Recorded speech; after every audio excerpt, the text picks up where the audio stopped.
This morning, I had the luxury consultant come on my podcast, and we discussed about the Forbes acquisition by this guy here, Austin, chief executive of Luminar. So yeah, glad that he got that big exit, I guess, for his energy company, and he acquired Forbes.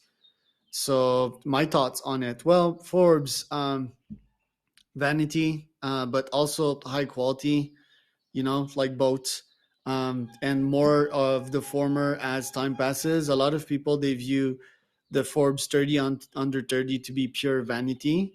It's still a cool title to have or to flaunt at some point of your career and your life, but I think you can max it out pretty quick. And so that guy is kind of wrestling against that, right? So Fortune's also a nice place. It's also a nice media company.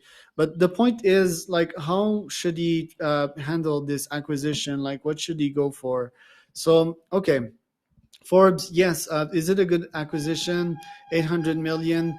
Well, yes, that's what Forbes is. Where the data, the name, the brand, all of that. Yeah, so good, somewhat of a good bargain.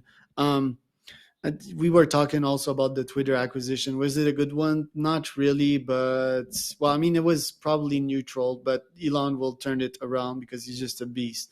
Forbes, in itself, the acquisition. Well, what would I do if I would acquire Forbes?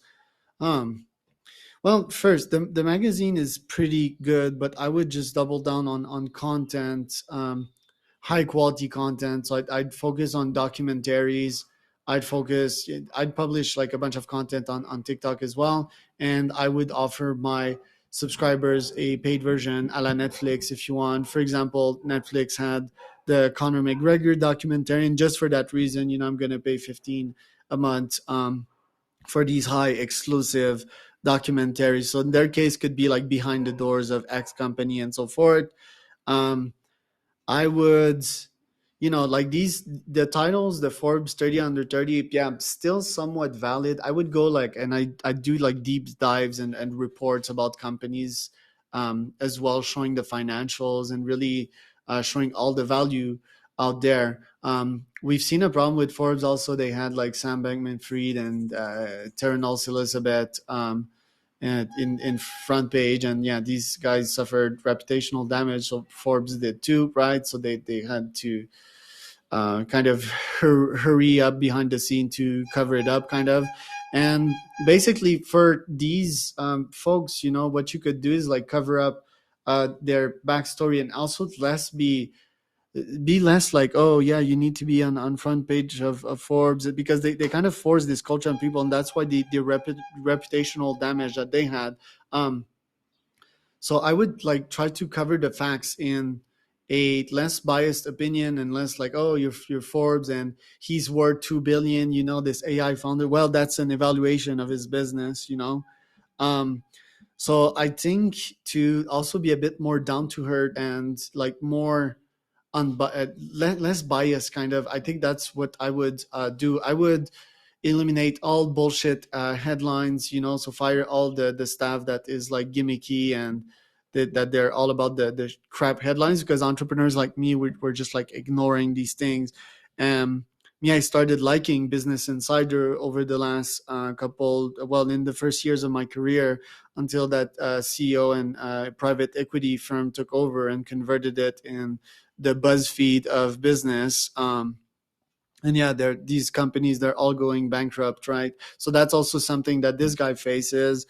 Media companies are completely changing. I think I'd also hired like business influencers that produce top content. I'd just like acquire them, and I'd have them under my tutelage. I'd have them under my company. So I'd reserve like at least $100 million budget for other acquisitions. Let's say Austin Reeves newsletter, The Morning Brew, and like all these cool newsletters and or podcasts. I'd acquire them straight up, and I'd pull out Forbes ads in there. I'd add like a special touch to the physical magazines. I'd probably, like have special editions made of them, and these editions you could have some NFT component, but like each edition would be special and could be resellable and so forth. I'd also innovate and create my own community with Forbes, so they started the masterminds, and these, you need to pay to be in there. It's still like very gimmicky, very old. I just start like a high quality vetted community a la Hampton, which is Sampar's mastermind, to actually reunite folks and give Forbes a good name again, really add value, because it all seems like corporate-y and kind of gimmicky, Forbes Technology Council or whatever. You don't really see like top high quality folks in there.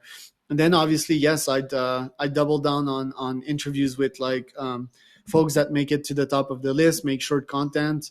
But yeah, long story short, I don't know who is this guy, but interesting acquisition. I'd love to hear his thoughts and his plan. But I guess he acquired the brand, the data, um, and yeah, maybe he values quite a lot the image, right? Being the owner of Forbes is like, yeah, you're automatically this tycoon, this billionaire acquiring Forbes and so forth. So just that in itself should be enough to justify the acquisition.